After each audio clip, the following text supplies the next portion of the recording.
The following episode contains language and descriptions of violence and self-harm. It may not be appropriate for all listeners, but it was my life. Discretion is advised.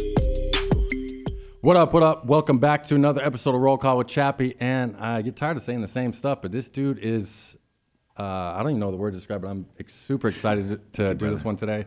I've been following this dude for some years now, so I'm excited for him to drop some game to you guys. So introduce yourself to everybody and let everybody know how to follow you. You got a book coming out. Let everybody know all your stuff. Yeah. So it's called The Wealthy You. You can follow me at Bryce G. Cleveland. Just happy to be here. You know, I timed this right. I'm almost on a 5-day fast right now, and 3 days ago I was a little hangry and kind of messed up, but today I'm like vibing, right? I'm like crystal clear. I was doing my visualizations this morning, and it was funny. Like I usually can hear it, I can smell it, I can feel like what my desires are. But this morning, like I could, like when I close my eyes, I could see it. So the fogginess is gone. Yeah. I'm feeling good. I'm like surfboarding right now. I'm just feeling amazing. So I'm into it. You're feeling so good. You forgot to tell them your name. Yeah. Tell them who you are, bro. My name's Bryce Cleveland. Yeah. So I'm gonna find you on Instagram and stuff. Yeah. At Bryce G Cleveland. Yeah. So. Got a couple million followers on this, so go check him out on Instagram and stuff. But so as I said, I've watched you for some years now. You know, yep. I know I got a dope crib, bro, and your outfits are probably worth more than my crib. I know you got the rolls, but I want to know how you got there, bro. So, like, growing up, childhood, what was it like for you? I want to take them through step by step how you got to where you are. So, it started off. My parents were divorced when I was younger. I'm left-handed, right-brained. I'm not the school type of guy. You know, when I was a kid, I just all I wanted to do was grow up, right? Because the teachers told me I didn't apply myself. So I thought something was wrong with me. And I think that happens with a lot of people that are creative, that have that genius in them. I always say they're too smart for school almost. Yeah, exactly. And so my dad always told me to put myself in a position to be successful, but I didn't know what that looked like, And so growing up, my dad wasn't really around in my life, but I really just idolized this guy. You know, the way he moved, the way he walked. He never got into chatter and low vibration conversation. Never talked about people. He wasn't someone that would sit down with me and show me how to fish or be there. But I just watched just the way this guy was, and I just wanted to prove myself to him that I was something. And so there was this hunger inside of me growing up. And when I was about 13, I started working for the company that he worked for. Where'd you grow up at? Rochester, New York. Okay, so wow. From New York, yeah. And so little by little, I started learning the auction business and how to buy and sell equipment and stuff. And I really wanted to get into that. And he paid me $5 an hour. And that's all he'd pay me. And I hit like 16 years old. I was in 9th grade, and I'm like, Dad, like I'm making you so much money. We're like getting to this certain point. Like, can you give me a raise or something? And he's like, No. Over this $5, homie. And he's like, No, I'm not. And so I just left him. I dropped out of high school. It was funny. So I went to all the ghetto schools. I'm talking like the metal detectors. Like we grew up in the ghetto. My parents split. My mom was just trying to build her business as she was growing. He went from house. She was flipping, remodeling. We were just always in the hood, and that's what really I love. Molded me. Makes it tougher, was right? tough. It made me tough, and so I dropped down. My parents kicked me out. They're like, "Listen, you're not going to go to school. You can't live here." And I was out in the streets. How old were you then? I was 16. I was just hit 16. So I actually was driving around with a fake plate in the back of my car because I failed my driver's test. Drive around literally like illegal. What's that song? Was Riding Dirty? It's Riding dirty yeah. as fuck, right? And I used to deal with stolen cars. Stolen cars? All right, cool. Yeah, it was just a stolen plate. I owned the car, but it wasn't registered. It was rough. And I got in a little bit of trouble. I had one of these little hustles I would do. I would buy alcohol from a bootlegger, and I would sell it to people that would have parties. Well, this girl had a party, and a little kid got drunk, and she said that I'm the one that supplied it for her. Oh. So I ended up going on probation in the midst of all of this, and I didn't even have a house to live in, right? So I'm like, where are you going to go find me? Checking in on your house? Yeah, where are you going to check me out? So I just I never ever even met my probation officer.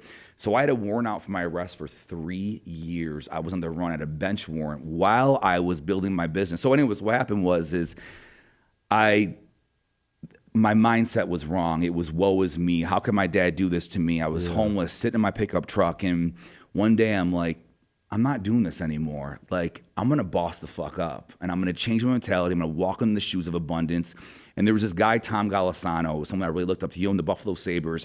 And I remember I used to look at his picture, and he just had this like kind of grunt on his face. And I just mirrored him, right? I just watched what he did. I'd look up those articles on him and stuff, and I'm like, what would Tom Golisano do? You know? And I just borrowed his identity. I just did. I just jumped in that. And it was funny. I started, and I had no money, because what I learned was I used to go and buy. My dad would give me money, give a credit card, and I'd go and buy all these machines at auctions and stuff, and then we'd flip them and make a bunch of money. But to get in that business, you need insurance, you need to be rigging stuff, so you need tractor trailers. So I didn't have the money, so I went to this hotel one day. And they were throwing away beds, and I'm like, "What are they doing with these beds?" And I'm like, I never thought I'd flip beds, and they were used beds.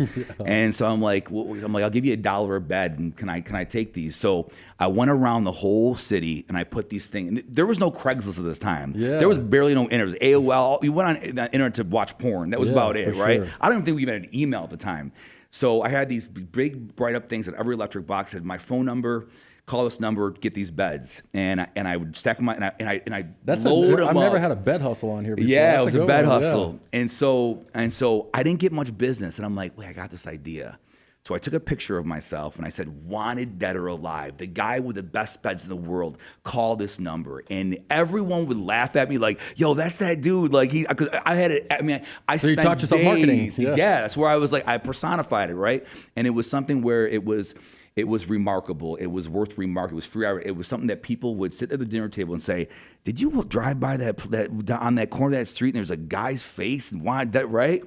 Anyways, that first year I did $1.7 million in bed sales. Shut up. And I saved my money and buying a warehouse, and I got into How old are you surplus at this business. point? I was about 17. Damn. Meanwhile, I've got a warrant out for my arrest, and I'm fucking dodging freaking, police and stuff, and trying not get pulled over. Ended up building that business. Had about 15 employees, but about 90. I had a lot of temp employees, about 90 employees at my peak. Jeez. And I'm getting about a million square foot of warehousing, and we just crushed it. We went to Xerox, Kodak. We were buying out of, that's where Kodak is, where Rochester is, buying tons of equipment out of there. How are you learning this stuff? I knew the business growing up through my father, right? And then he would just literally, after school, he'd drop me up at auctions, and I would just go and just buy, and then he would sell, and I just knew it. And that's why I was like, Dad, what are we doing here, you know? And you're like, I can do the math on this stuff. Yeah, right, it's like, so what ended up happening is I had this idea. I'm like, you know what? I'm going to go to Xerox and Kodak and say, listen, I want to do a deal where you guys don't have to have an auction, because they're lazy, right? People, a lot of them are union workers, right? They just want to get through it and just sell off the stuff. So what I did was I said, listen, let's do a deal. I'll come in and I'll buy everything. I'll pay you off in 90 days, and I want to just own the whole auction and have no auction. I'll buy it all.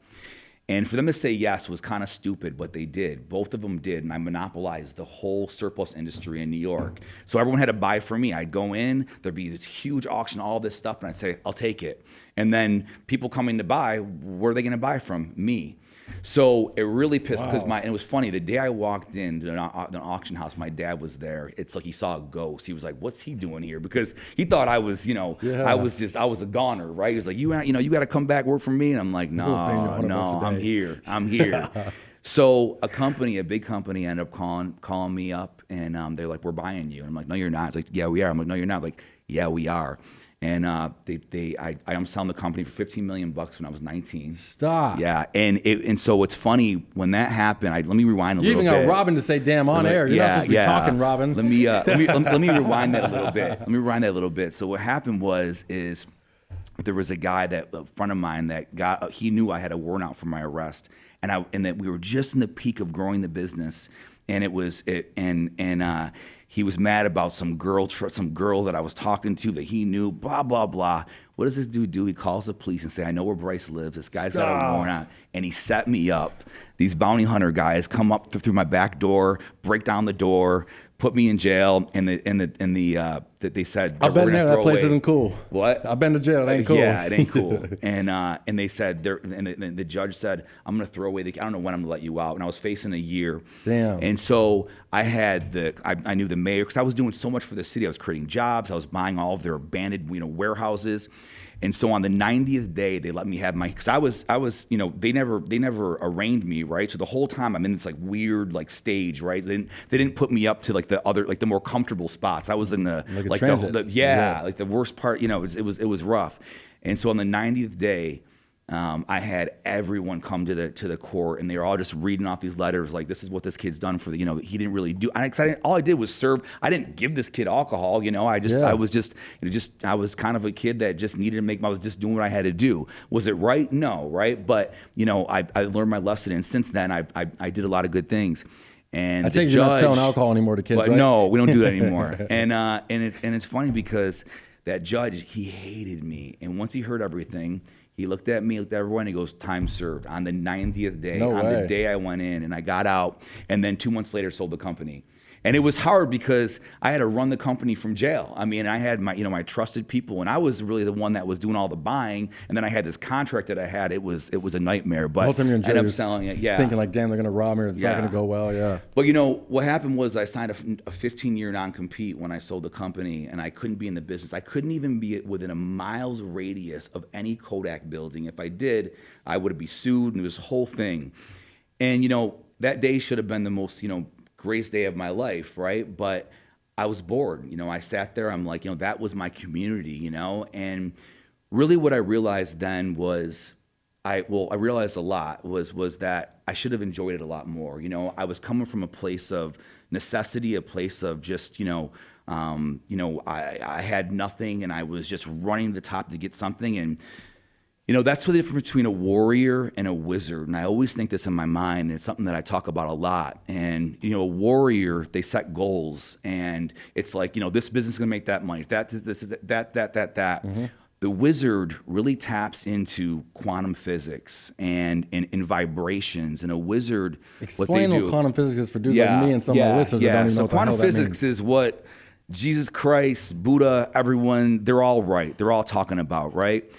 How do you speak to God? How do you speak to your higher power? It's your emotions. It's what you feel. And that's why when you're creating goals, I call goals creating intentions. And it's living in that space. It's I am, I have, right? And you already have it. And when you can really bring that in, right? And you can really build that in yourself, when you walk in those shoes, the game fucking changes. That's when the game changes. It's not goals. Goals are good benchmarks. Say, hey, I got there, great. Yeah. But that's when you're fighting for it. You want to attract it. You want to bring it to you, right? So you walk in as if it's already happening, right? You just got to believe that shit, and it's certainty, right? Just like when you drink some water and it goes on your throat, you know that you got that water. Is when you make that goal, it's happening. And what's going to happen is that weird shit's going to start happening, right? You're going to see something on TV to give you an idea. There's all these weird things that happen. It's going to get you to where you are. Now you sit back and you're an observer of it, and you're like, holy shit, I'm on for a ride. That right person's going to show up and say, hey, I got this business, this, that, and you're like, whoa, But what I do, one of the important things that I do every morning, and my mornings are, so my work-life balance is whacked. Let's get into that too, because I'm a huge routine person. Especially from prison. So what is your routine? So I had to embrace this of myself. I'm very ADD, very hyperactive, and I've gotten into the routine thing. But sometimes I got to burn the candle at both ends. Sometimes I'm up 3 nights in a row, all night long, and then I crash on the next day. With my kids, sometimes I'm with my kids all week straight, and I don't see them for 3 weeks, right? And for me, I had to embrace that. That's okay. Sometimes Daddy's got to go travel. I'm all over the place. But when I'm with you guys, we have fun. It's not like I see you Wednesday and this, that, and other thing. Yeah. So my balance is, balancing is not fun. When you're sitting there balancing, that's not balancing. I don't want to balance, right? Yeah. So for me, it's like, sometimes when I do my meditations, it's at 2 a.m, right? That's my morning at that time. But what my routine is, I have to have this. It's me time. I call it quiet time, because I hate the word meditation because it scares people off. For sure. Yeah. And so meditation has been the hugest thing for me, because when you slow your mind down and you really and it's not about when you try to get something out of it, that's when you mess it all up. It's having detachment from it and just focus on your breathing and just breathe in, breathe out, focus on breathing. When you start to think, just stop. And even when ideas start coming to me, then I don't even want to hear it. This is my time just to be quiet. And what happens is it's crazy the ideas that start coming to you that are not yours, because you're opening up that portal, right? You're opening that piece up where now you're open to the source to start bringing you things, and things just start happening. So I start off doing that. Then I don't see these lights here, right? Yeah. These are artificial lights. Yeah. So after I meditate, I got to go out in nature. Right? I got to be under a tree. I'm fucking weird. I'll fucking lick a goddamn tree. I take my shoes off. I rub it in the soil, right? Really? It grounds me. Yeah, I got to go out in the backyard. I get under the fucking tree, and these trees, they speak to me. I got to be out in nature. 10 to 15 minutes. I walk around, and because we are one of nature, right? We're a part of it. We're not we're of this world, right? We're born into this world. We're a part of all of this. It's funny, they did a test. It's a Silva method, right? And they had three different plants. And one of them, you talk to the plant and said, you're not going to grow, you're not going to do anything. These people just talk to it. And the one that said, you're going to grow, you're amazing. And this plant went, and the other one's all floppy. Literally, we are, when I say wizard, let me take it a deep further. We are gods and goddesses, right? God put himself in us, right? We are fucking master creators. And, in my business, Scalpa, right, what we do is we do online training in the beauty. We service 55 countries worldwide. We have about 60 different programs in the aesthetics industry. We manufacture all the products for them. And, real quick, shout out to your company. Tell them where to find your company. Yeah, Scalpa Shop, at Scalpa Shop. And that's with a C, Scalpa. Scalpa Shop. And we empower women and really my niche is women, because it just, that's what it's just over the years. That's my downfall. That's your downfall? Yeah. Dealing with women can be a little, I kind of got to, I kind of make myself available and not at the same time, but I've got an amazing team that helps them. But I can train someone all day long how to do something, but if your mentality is fucked up, if you got this story that your mommy and daddy told you or whatever it is that's limiting, you're your own worst nightmare. I cannot get you there. So the biggest challenge is getting them to really, you're not your circumstances. Where you are today is where you decided where you were in the past to get you here, right? It's the box. When I think of thinking outside the box, it's outside of your circumstances, right? You are not that, right? You can realign and you can get clear on it. So let me get back to what I do in the morning. So I do that. I walk outside. I come back. And then I do a couple minutes of just visualization, right? What is it? And then I'll first do my IMs, right? I get in my IMs, and goals, you don't share them with anybody. Your IMs, because you ruin the vibration. When you go around telling people, oh, this is what, and they're proud of you, and they're like, let me pray for him. I just think that messes up the flow because they're not in the same situation that you are. Where it's something that you got to keep tight, and it pisses people off. When you're at a dinner table, you're saying, I'm going to do this and that. Yeah. They're just it's kind of stinky. They don't like it. And some people, they're not at that place that you're at. And a lot of people don't even think like that. They don't think like that anyway. So keep it. Yeah. And I'm talking, don't even tell your fucking significant other. Let them have their own dreams. You have your own dreams and you love each other. And that's it. Keep it to yourself. Don't even put it on the whiteboard. Keep it to yourself. Keep it in your book and say, honey, do you, do me, but we're going to love each other. That's it. And when you do that, you set this vibrational wave that you're just doing, and you just bring it all to you. So I do my IM, do my visualizations, and then I'm clear, right? Go to the gym, and then I'm off to the races. And then you start to see if you can just master that morning to yourself, take you 45 minutes. You start off just meditating in 5 minutes, right? If you do that, I promise you, your life will fucking change. Morning set the tone for the day. Yeah, 100%. Exactly. Dude, I was just listening to you talk. I didn't even think about anything. I'm shocked. We just made a 9-minute reel right there. Jesus Christ, where was I? Yeah. So what happened after that, dude? So anyways, cool yeah. Stuff, so I've done this for a little while. I've never just been to where I was sitting there listening. I was yeah. So it's cool. So then I started Scalpa. I was balding. It was really affecting my life, and I know it sounds. Were you still in New York, or did you come back out here? I was still in New York, okay. And I'm like, there's got to be a way I can tattoo my head and looks like hair. So luckily, I was buying stuff out of. Bro, that shit looks literally you can't tell legit, right? Even a bit up close or anything. So I knew these chemists at Xerox and Kodak. And Kodak, what do? They make ink. It's film, right? And so I'm like, how can I make an ink that won't turn blue over time? And I started talking to them like, well, it's basically like jailhouse tattoo ink because it's made out of coal, right? There's no color additives, right? Yeah, like all that. jailhouse, yeah. And you just lighten it up, and then you put it on. We add some other things to it, and I'm like, wow, so I did it for personal reasons. So my ex-wife, I'm like, listen, do my head. So we just worked on melons for like a couple months. I worked on it. She did my head. It turned out amazing. I'm like, I think we got something here. No way. So I did these corny ass commercials all over Rochester. Oh, That's what they say. so Usually, bad. the companies or businesses are started out of something that you actually need, like a service or something that you can actually need. So cool. Exactly. So I did these commercials. What I thought were good. Now looking back at them, I'm like, oh my god, they were horrible. I was like in my car. Hey, welcome to. Oh, it was bad. I spent like $60,000 for like 3 months to do these like advertisements. I went and got this dentist office. I haven't done one client. She only did my head, and I'm over here just pretending like, whoa, we do everyone. Blah blah blah. Yeah. And I got one client, and I ended up having to do him for free. And I redid this whole dentist office. It was so dope. And I'm like, it's just too early in the game for this to happen. So I was going to give up on it. But I'm like, you know what? I really have a passion for this. So kind of looked at myself in the mirror, and I'm like, what am I going to do? So funny.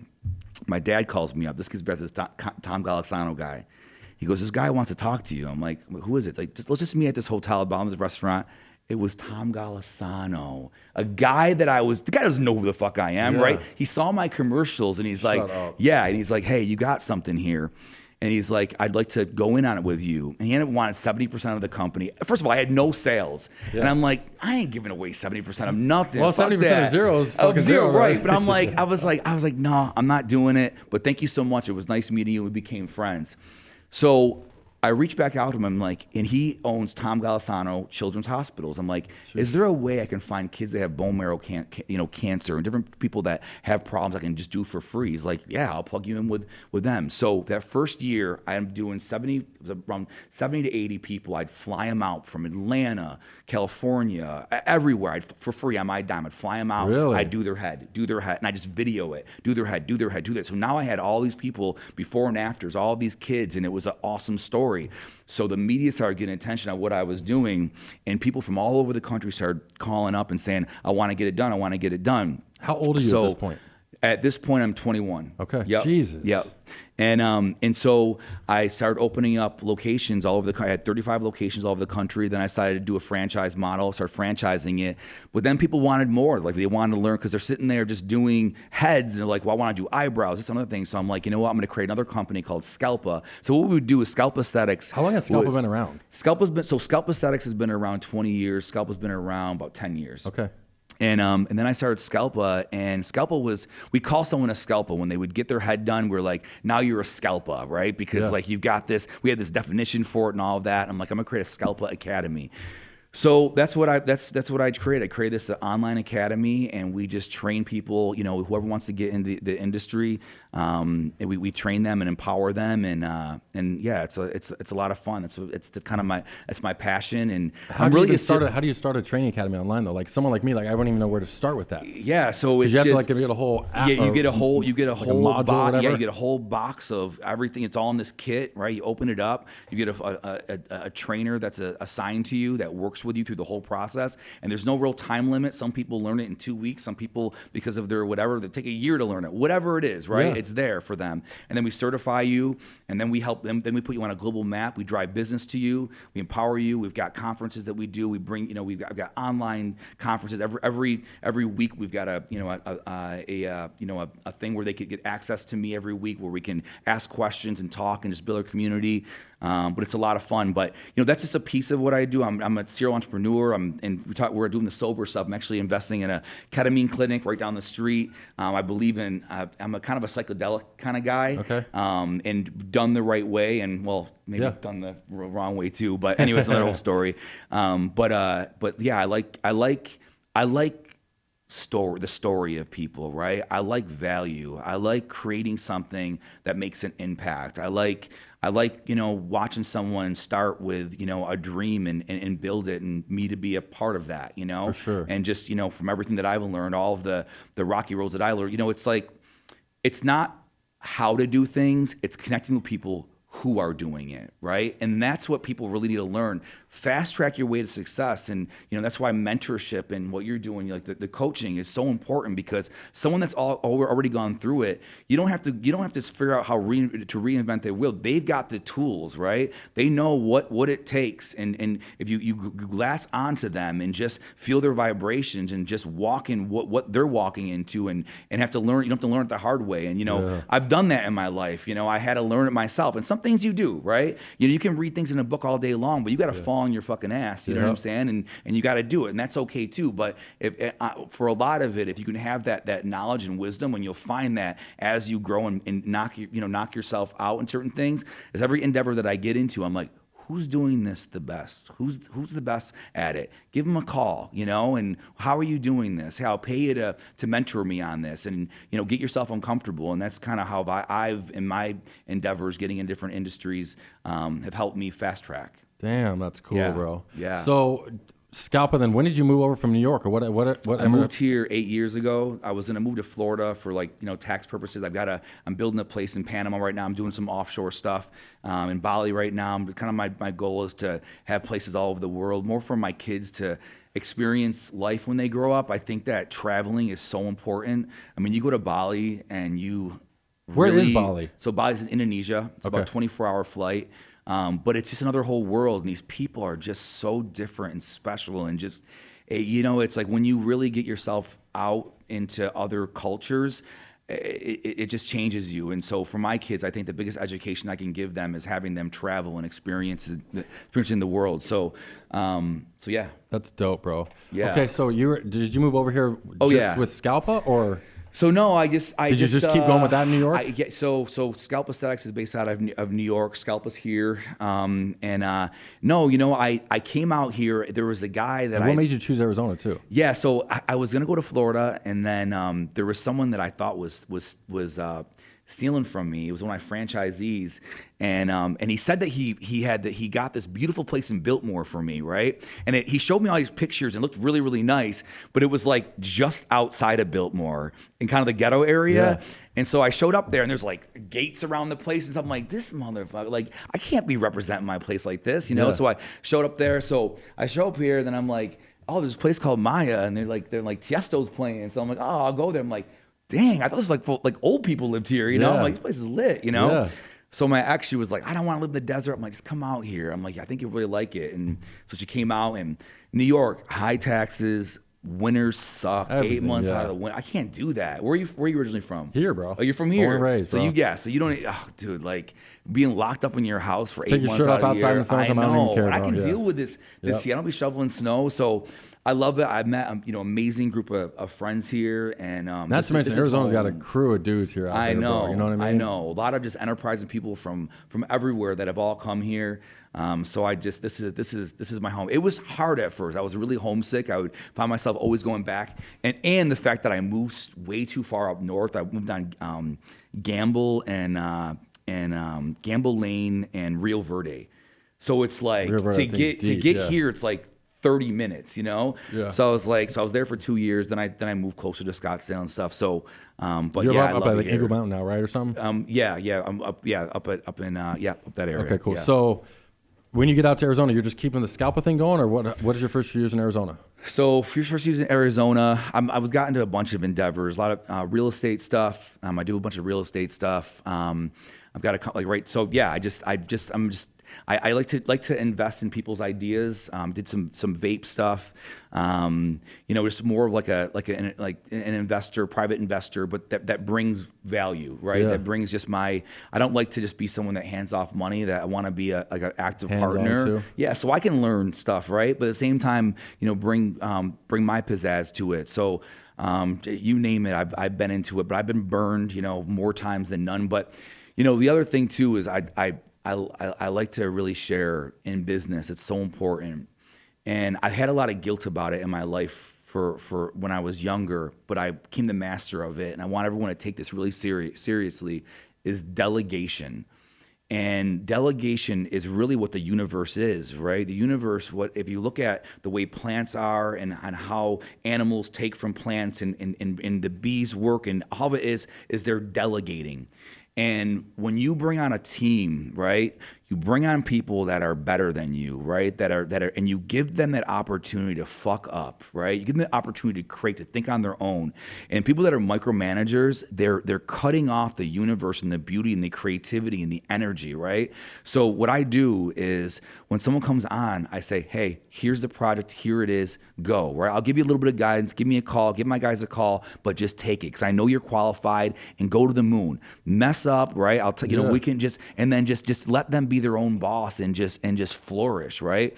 And you will get fucked doing that, right? People are going to screw you if you give them too much this or that, but you follow the way it's supposed to be. And if it messes up, sure, find someone else. But that is the real key to success, is just being a master delegator and just putting things in people's hands and letting them grow. And you know what's going to happen is they're going to grow, they're going to do great, and they're going to leave someday, right? Because they're going to come to a point where they've learned so much from your company. Like and that's a beautiful pops. thing. Yeah, exactly. And that's okay. Let them leave, support them. Someone else is going to come in, right? And that's okay, however long there is, because you don't want someone staying for too long anyways. They get comfortable. If they're at a point where they need to fly off on their own. Then they start getting bored with They start getting bored doing the the same stuff, right? And you're sitting there trying to. So I think that's a huge part of business that a lot of people, when they're in business, like, this is my idea, you know, this is what it is, I know it all, I'm hiring you to be under me, and they have this kind of control freak thing, whatever.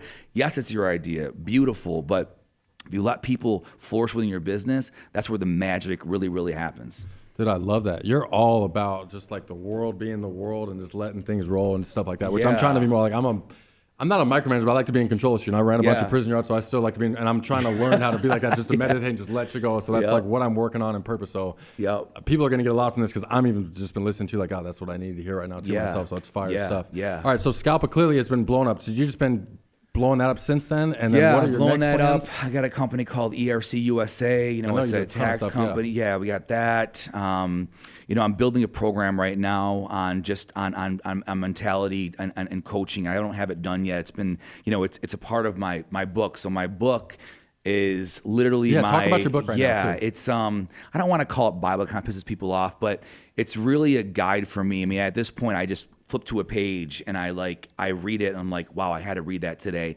And it was 5 years of cultivate. So I came to a point, I traveled the country recruiting people. I'd have these big conferences recruiting people to be franchise members of mine and stuff. And I would be mentoring them.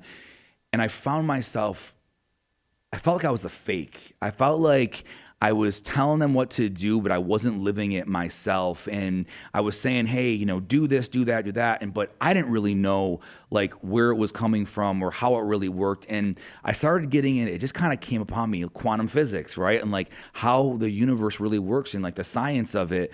And just, you know, and just kind of just your being and how you can attract things into your life, right? Law of attraction, just all the laws of the universe, and really kind of got deep in that. And so I would just jot things down and write things down. And I got, this is my second book, but this is like be my last book. This is like my life's work. And it's nothing about me. There's no stories about me. It's just how I feel the universe works. And it's very simple, very clear. And I got it on audiobook too. And you can share it with everybody. It's all free for anybody. I know a lot of people don't like to read. So it's kind of a thing. And I don't really like to read either. Bro, I've been listening to you talk here. I don't even read, and I'm going to listen to this So you can just listen to it. And I'm telling you, it will change. I will guarantee it's free. It'll change your fucking life. Yeah. You listen to this thing all the way through. It is an absolute game changer. It talks about the relative of time, how we live in peace. Time is really not real, and we can experience it in all different ways. And just about abundance. You know, what I think about is I don't like to think about competition. I think about creativity, right? When you come from a place of competing, you come from a place of scarcity. When you're trying to compete with somebody, you're saying that if they get more, I get less. But when you realize that there's enough for all of us to eat, I don't care how good your competition is doing. The universe has so much. When you niche into what your target audience is and who you're talking to, and really know that it comes from a place of creativity and put the blinders on of that and come from that place, you dominate. So I just talk about a lot of these different things that I think people kind of don't understand, is that there's so much abundance in your life to bring to you, but it goes deep into everything, just the laws, just every single, it's 36 chapters, it's a lot, you know, it's like 500, it's like 500 some pages. So it's definitely, where the hell do you get this time in the day to do all this stuff? Yeah, you know, I did it for me, really, because I forget about a lot of this stuff, right? And I always need to be reminded, right? Because I get off track, you know, and it's like, that's the other thing. I know we're talking about the sober life stuff, you know, and it's something that I've really, you know, you know, AA, I think, I don't know how much you know about, you probably know a lot about AA, and I think it's beautiful. You know, I love the 12th step. It doesn't work for everybody, though. It doesn't work for everybody. But what I love about it is that 12th step is so important, because that's the reason why they always go back to drinking, right? Is because you need to help the next person. That's when you get fulfillment. And in my business, what I would talk about, it's like when you get to a place of mastery, what's next, right? Is helping that next person, right? You know, being selfless and showing somebody, putting a hand out. How do you get a hand up? Everybody's like, how do I get to the next step? How do I do that? Get a hand up, put a fucking hand down. You would be so surprised when you put a hand down, you help that next person, right? What it'll do for you by being that selfless, it'll bring you ideas. You'll see something in these people. You'll say, wait, I have another idea. I'm going to create a cat. I'm going to do this, or whatever it is. It's helping that next person. So, you know, and that's what I do all day long. Another great thing about that too is when you're helping somebody else, if you're going through some shit yourself, you've completely forgot about what you had going on in your head, because you literally put yourself to help this other person. Absolutely. Exactly. And then if they got it worse than you might think right after, like, oh shit, what the hell was I tripping on? I know. Yeah, cool. I know. So keep going about this book, 'cause I like this shit. Yeah, so what was I talking about? Dude, I don't even know. I've been stuck listening to you all day, bro. I've never been like this. I've literally just been stuck listening to you. Yeah. I'm like, am I gonna get a word in on my own show? No, you're good, bro. You're good. You can. So, yeah, we're talking about alcoholism and stuff. So, you know, it's, you know, workaholism was something that, you know, my daddy's, you know, he's just this guy that doesn't stop. I think he sleeps like 2 hours a day. And then both my uncles, my one uncle died of alcoholism, and, you know, I've got that. My grandpa, he had open heart surgery. He was a big drunk, but he was a really funny, awesome drunk, right? But, you know, it did end his life. So it's something that I got. I was a funny, awesome drunk until I kept drinking, and then it was just like, then you're a mean drunk. Scrap. Yeah. So it's something that, you know, it's for me, it's got its ebbs and flows. I go on these total, you know, clean, you know, I you know, sober as a nail, and life is amazing. And then, you know, it's like, it's tough. You know, you're living in Scottsdale. It's, you know, you're having fun. And I don't think for anybody, alcohol, you should live a sober life. I totally agree with that. I think that's how you open up the portals to everything. And it's something that, you know, I really, it's something that someday I'm going to make that choice to totally to do it. If you look what alcohol is, dude, it's so bad for your body. It's almost insane that it's even legal. You know what I'm saying? When you really think about how bad it is, if you actually look at the effects of stuff. So I know. That's how we actually got in touch. I remember, I think I did some sober posts, and you had DM me back or something. I'd already been following you. I was like, what fucking time this whole DM me? But no, so what was it that got you trying to get on the sober thing, and what, like, mindset wise, or were you just trying to challenge yourself because you knew it'd be better, or what was it that got started? I wasn't at my fullest potential. For sure. You know, yeah. I mean, you know, you wake up with a hangover, right? You're not at your peak, or these right? dudes will just party all weekend long, and it's like, dude, you just wasted 3 days of your entire life. I know. Well, not to mention the 3 days, then you have the whole next 2 or 3. I mean, especially at my age, panic attack Monday. Yeah, and you're just thinking things that you shouldn't be thinking. You're kind of jittery. You're not, you know, and it's just not. It's just nothing good about it. Too. Yeah, I know. That's how anything is in life. I know, and you know, it's crazy what happens to your friends around. You know, you tell them you're not drinking, and they're like, "Come on, take a shot," because they want you to join the club. You know, it's like, it's crazy how much it affects your friends when you're like on that road. You know, and you just like. I'll tell him, I guess, I'm like, bro, you don't want to see me drink, bro, because I'm not going to stop. I'm probably going to beat you up afterwards. Yeah, exactly. He's like, literally what I say. Yeah. I love it. But it's like finding those things to do now, right? You don't drink, because me and my girl, we go. Best thing of my girl, she doesn't drink at all. I'm gonna give you a little props here real quick too, man, because there's a lot of like big ballers that have it all, or whatever like that, and then you never see their kids or their ladies or something like that. Yeah. Like, your Instagram's impressive, because I always see you with your lady on there. It looks like you do more than just take care of her and love her. Your kid picking her up from school, like that's the cool stuff to me too, because you know, anybody can make money and be a douche or whatever like that. You know what I'm saying? Like the real family stuff, and like you just seem super transparent about everything. I'm just a fan of yours, bro. Thanks, like, man. This has been awesome. Thank too, you. To do Yeah, this too, you know, my kids are amazing. It's so funny when we can learn from kids. My son Try is to be like, the opposite of how you felt your dad would, or you felt towards your dad. And that's the thing. I want to be there for them and just be hands on as much as I can. And I I haven't been perfect. They've made a lot of sacrifices in their life for me growing and stuff and in business. But at the same time, I don't want to. I think some people stop their life for their kids when they should just keep going so their kids see what it looks like. If you just stop everything, they need to see what sacrifice looks like, what hard work looks like, what it takes to get up every morning, going after it and getting it, and then it rubs off on them because you can sit there and talk to them all day long, but they need to see it, right? But my son, he's just like, he's the most precious, I'm just like the glory in his eyes, When you have something like that just, because sometimes I'm like, why does this kid like me so much? Because, I haven't seen him in like 2 weeks and I'm here and it's like, Dad, you're the best dad in the world. And I'm like, wow, it's like, thank you, my man. Like, oh, I love you, And, for sure. And my daughter's going through that age right now where it's like all the drama at school and she's 12 and I'm just trying to, and it's funny, I try to tell her because she's, my. Was that 6th grade? 7th. She just got into 7th, and my ex-wife, her father's a pastor, so she's got the whole God thing stuff going. I showed her my book. She says, "This is the devil stuff." I'm like, "Well, what do you mean?" "Well, it's law of attraction. That God doesn't believe in that." I'm like, "Oh man." So I gotta work kid gloves with her, and just kind of lightly say, "Hey," and relate it to God, right? And just kind of that kind of stuff. But it's okay. I rather hear her at least be into something. But my parents gave me that freedom to kind of decide what I wanted to do. But yet, we went to church. We did a lot of that stuff. And it's funny when I fill out the.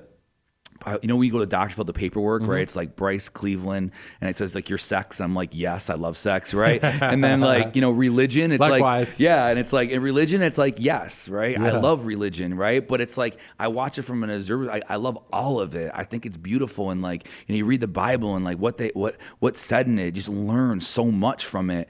But the other part kind of is scary to me because sometimes when you go into church, it's like I feel like it's like.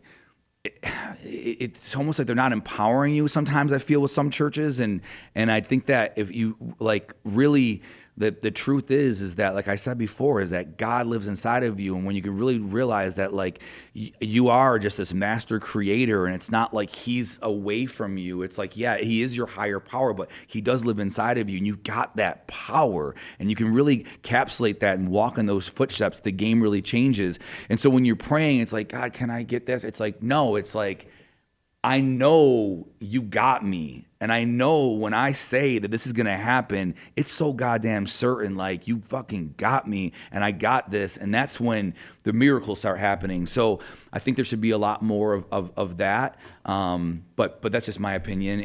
But again, I love religion, man. That's why I was in Bali and just their beautiful religion and what they do. We were on the temple and, they're putting all the stuff all over. It's just like so beautiful. It's just, I love that, and what amazing people they are in all walks of life, and what they believe in. So, but then again, there's the scary part of it too, where there's wars over it and stuff. But I think it's all beautiful. Dude, that is awesome. So, and then how long you been stopping drinking for right now?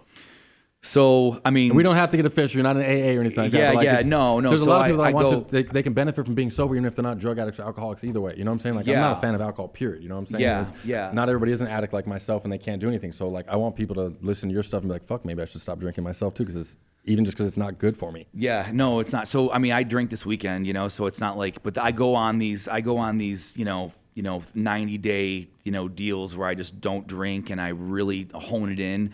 How much more clear are you those 90 days? And are you not like, why do I go back to drinking? I know. It's a game changer, and, me and my girl, what we kind of do is like when we go on vacation, we'll kind of have fun. And then when we're home, we're like really, really, we eat really good food. We just try to really, really, just really be focused on that. And that's what's so good about, a lot of girls that you're with, most everyone drinks, and she doesn't. So it's so nice. I mean, she'll order a drink and she has a sip and I'm drinking her drink, and I like that about, it's like, it's really, really good. So she can care less about it. So, it's good for me, but it's something that when I get into it, it's so good for me. It's just like it's getting back into that routine of completely being absent from alcohol. So that's why I respect what you're doing. Where you're at, and what made you just stop And So what did you do? What is your practice to what is that? So it's funny is when you said like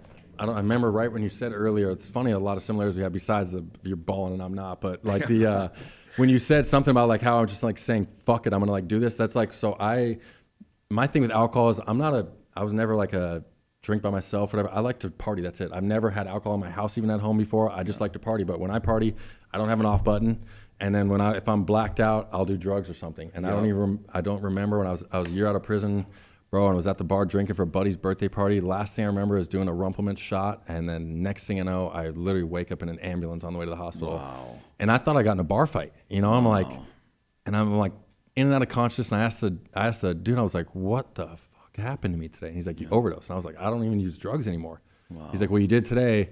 Come to find out, I had went and used, got some fentanyl, literally overdosed, died. I was full on dead when they found me. Trip out on this story, so I didn't hear about this till afterwards. My ex-girlfriend's little sister found me. When she found me, I was full on no heartbeat or nothing. They literally brought me back to life. She told me afterwards that she went to go tanning after work. She said she parked her car, she got out of her car and walked all the way up to the tanning bed salon door. She said right when she put her hand on the door that something told her to go home.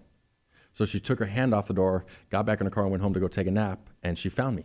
Oh my If she walks in there and I'm gonna have no heartbeat for another second or two, I'm gone, Wow. And then I was like, literally the rest of the drive to the hospital, I'm like thinking, fuck myself, my life, what an idiot. Like I'm done with life. And I've still never even worked yet or even made $1 yet. I'm a year out of prison.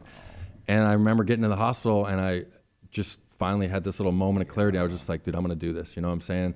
And I'm gonna stop like being the victim, and I'm gonna actually start like putting in work like I said I was gonna do or I should have done. And yeah, that was my brother's birthday 6 years ago. So I just celebrated 6 years, no alcohol. And it's like, once you get some time under your belt, bro, the going back to it just seems like it's not even an option anymore. You know what I mean? Like, even if I want to, what am I gonna do? Like, I'm gonna go have a drink today. Like, it's not even a fucking thing anymore. You know what I mean? Like, but it's getting over the hurdle to where like it's your routine, bro. Exactly. It's my routine in my life. I don't drink and it's not even an option for me anymore. You know what I mean? And like, never in a million years would I ever consider it again. And that's just where I am in life now. Yeah, so it's pretty cool. Yeah, and it is nice. I know. Last thing I want to get into with you, bro, is what the hell do you have coming up? Yeah. I know you probably got some pretty cool stuff coming up. I don't even know, but I'm curious myself, bro. Yeah. I've not been a fan too much on this podcast before, but I've really just been chilling. The big thing for me is I'm creating this type of, we'll call it like I haven't named it yet, like a Shark Tank type of thing where I'm doing that kind of behind closed doors and stuff, but I want to really come out with it where every month we invest, between 50, and we have a collective group of people too, where we invest money into projects, into people that have ideas, right? Even people that are out of, they have MBAs that are out of college or not out of college, whatever it is, where they have great ideas that we can invest in.